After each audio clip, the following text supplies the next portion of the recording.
Lesson 2. Pollination. Pollination is the transfer of pollen from the anther of a flower to the stigma of that same flower. There are two types of pollination, self-pollination and cross-pollination. So, in the last lesson, we have learned about the parts of a flower.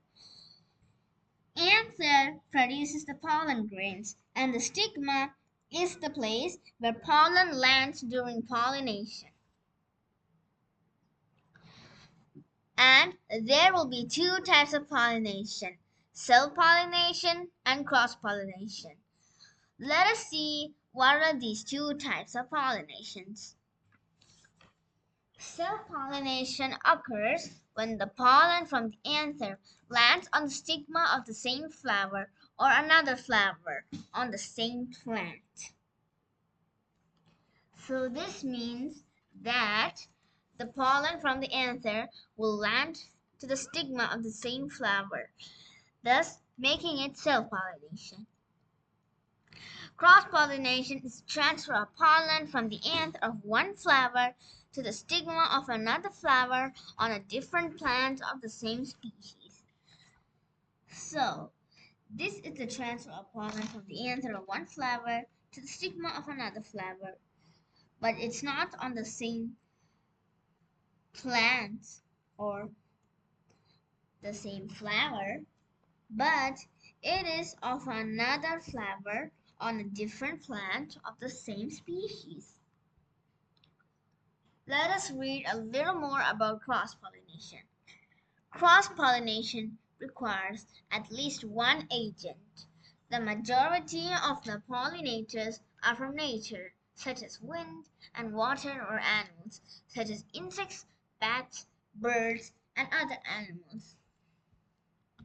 So one example of an agent of pollination is a bee.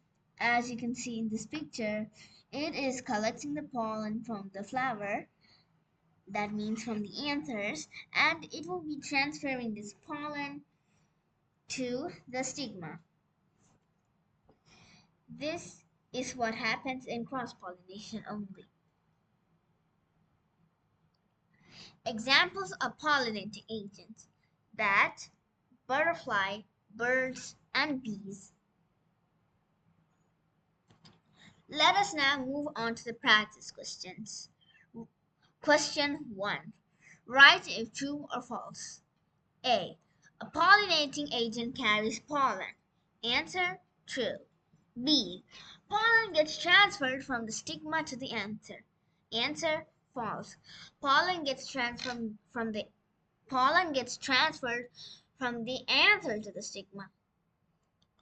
Write one difference between self-pollination and cross-pollination. Self-pollination occurs when the pollen of the anther lands on the stigma of that same flower. And cross-pollination is basically the transfer of pollen from the anther of one flower to the stigma of another flower. Let us see the third question. 3a.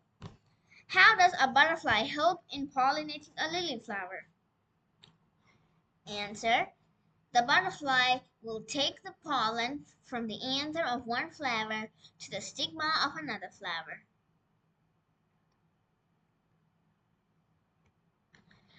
B. Wind is a pollinating agent. Which feature of pollen helps in this? Answer: pollen is small and lightweight. That makes it easy for wind to just blow off the little pollen to the stigma. Let us do the worksheet now. Worksheet 1.2, Pollination. Question 1. Arrange the steps of pollination in the correct order by writing numbers 1, 2, and 3 based on the given diagram. First one. Pollen grains are collected from the anthers of a flower by pollinators such as bees. The second one is the pollen grains are then carried from one flower to another flower by the pollinators. The last third one, Pollen grains get transferred from the anthers of a flower to the stigmas of another flower. Question 2. The pollen grains from the anthers of a tulip flower are transferred to the stigma of the same tulip flower. What type of pollination is this? Give a reason for your answer. It is self-pollination, as self-pollination occurs when the pollen from the anther lands on the stigma of the same flower. B.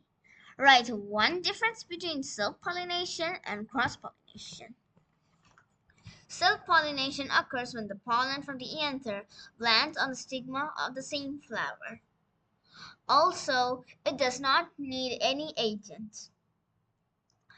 Cross-pollination is basically the transfer of pollen from the anther of one flower to the stigma of another flower. It always needs an agent.